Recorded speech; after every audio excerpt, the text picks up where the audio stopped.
तर दादा, मी बघितलं की आता गणेशोत्सवामध्ये हां. आपले कोळी बांधवही लालबागच्या राजाला जातात, ग्रुपने जातात.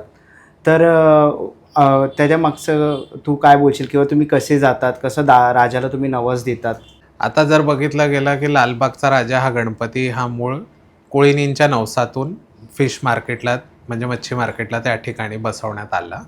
खरं म्हणजे कोळीनींनी त्यावेळी आपला मार्केट वाचवण्यासाठी चिंचपोकळीच्या चिंतामणी गणपतीला नवस केला होता आणि तो नवस चिंतामणीने पूर्ण केल्यानंतर लालबागचा राजा गणपती, जो मार्केटचा राजा आज म्हणून प्रसिद्ध आहे, त्या ठिकाणी सगळ्यांना ते माहिती झालं.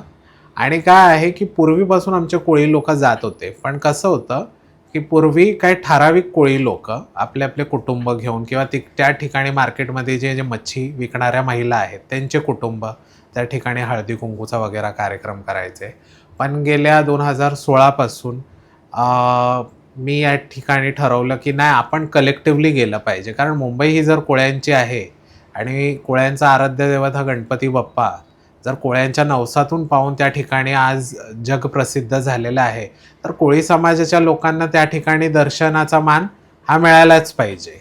आम्हाला असं वाटतं, की कोळी समाजाचे जे वाद्य आहे, जो आमचा टिमकी बाजा आहे, जो पारंपरिक आमचा जो बाजा आहे, त्या ठिकाणी सगळ्या कोळी लोकं जसे आम्ही नारळी पौर्णिमेला तयार होतो, तसंच तयारी करून आम्ही लालबागच्या राजाच्या भेटीला देखील जात असतो दरवर्षी.